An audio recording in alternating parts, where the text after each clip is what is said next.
Buenos días, nosotros somos Juan José González, Nicolás Soleto y Natalia Gómez, y a continuación presentaremos el modelo del comportamiento epidemiológico aplicado a la pandemia del COVID-19, el cual se implementó en Python. Este será el orden de la presentación, donde empezaremos con la descripción del problema y el modelo matemático, seguido del funcionamiento del código y la demostración de la herramienta, y por último se darán las conclusiones y recomendaciones.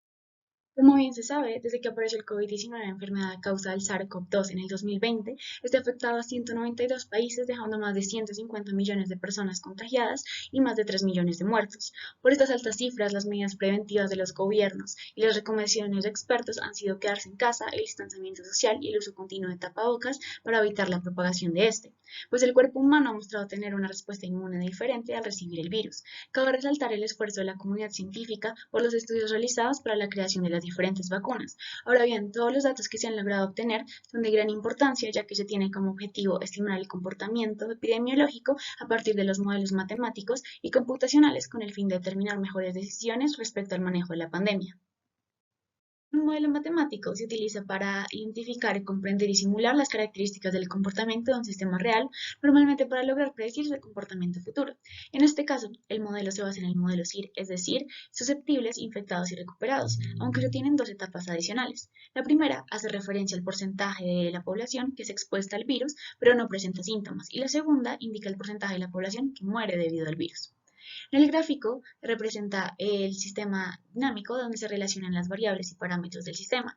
Hay cinco variables, las cuales hacen referencia a la fracción de la población que es susceptible, expuesta, infectada, recuperada y al número de individuos que mueren debido a la enfermedad dividido por el total de la población, donde la suma de estas variables debe ser igual a 1.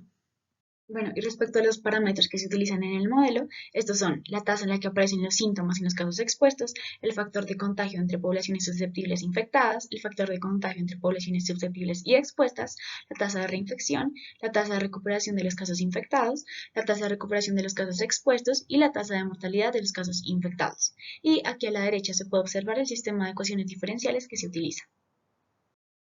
Para la solución de este sistema de ecuaciones se utilizaron los seis métodos que se ven en pantalla. El primero de estos métodos es el método de Euler hacia adelante, que se caracteriza por la ecuación que se encuentra en la parte de arriba de la pantalla. Para este método factorizamos las ecuaciones de tal manera que se tiene la derivada igual a otra expresión y esto lo usamos para obtener las funciones necesarias para implementar el método, las cuales se pueden ver en el ejemplo de código. En cuanto al método de Euler hacia atrás, buscamos obtener una expresión igualada a cero y esto nos permite formular las funciones que se ven en pantalla. Una vez se tienen estas funciones, lo que se obtiene es un sistema de ecuaciones no lineales, el cual se resuelve utilizando el método fsolve de la librería SciPy. El método de Euler modificado es esencialmente igual al método de Euler hacia atrás. Obtenemos una expresión igualada a cero, lo cual nos deja un sistema de ecuaciones no lineales que luego resolvemos utilizando el método fsolve. Otro de los métodos implementados es el de Runge-Kutta de segundo orden, el cual aprovecha las funciones generadas para el Euler hacia adelante y calcula los parámetros k1 y k2 para luego determinar los valores de la función como se muestra en pantalla. También se desarrolló el método Runge-Kutta de cuarto orden en su definición clásica, el cual, al igual que el método de segundo orden, aprovecha las funciones desarrolladas para el método de Euler hacia adelante y encuentra las constantes K1, K2, K3 y K4. El último método de los implementados se basa en la función solveIVP de la librería SciPy.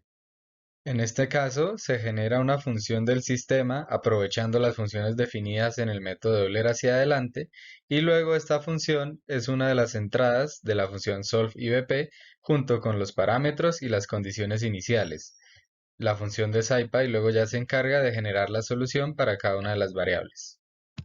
Mediante el uso de la librería Tkinter se desarrolló una interfaz gráfica que cumple con las siguientes funcionalidades. La primera es que nos permite graficar con distintos métodos de ecuaciones diferenciales. Por otro lado, nos permite modificar los parámetros de entrada del modelo matemático.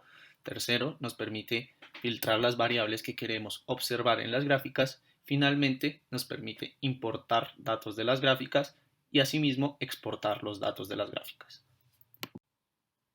La aplicación permite graficar haciendo uso de diferentes métodos de ecuaciones diferenciales.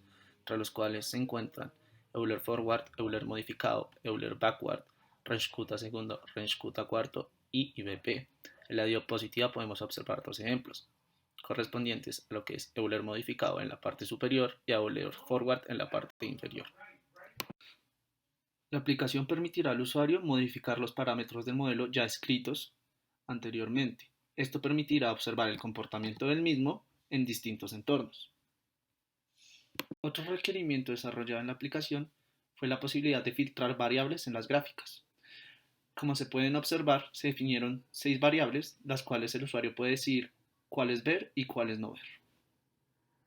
Al hacer uso de la función exportar de la aplicación, se generarán 6 archivos, uno correspondiente a los valores en el eje X, que son el tiempo, y los otros 5 correspondientes a las variables ya escritas anteriormente.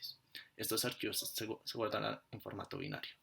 Para poder importar datos de gráficas a nuestra aplicación, es necesario contar con 6 archivos binarios. El primero representará los valores en el eje X, los otros 5 representarán los valores de las variables ya escritas previamente. Por último, se explicarán las conclusiones y recomendaciones. Después de haber analizado las gráficas obtenidas utilizando los parámetros de los ejemplos del caso de estudio, se llega a la conclusión que efectivamente el comportamiento de las variables se ven afectadas por el valor de estos parámetros y que al utilizar los diferentes métodos de solución, todas las gráficas tienen el mismo comportamiento. Cabe notar que no se tuvo ningún inconveniente en la resolución de este caso y las recomendaciones que se sugieren son crear 2 nuevos parámetros como lo son la tasa de inmunización de las vacunas, incluir el rango de edades, pues estos factores pueden ser significativos en el comportamiento de las variables. También se sugiere validar el modelo comparándolo con un conjunto de datos de la vida real. Muchas gracias.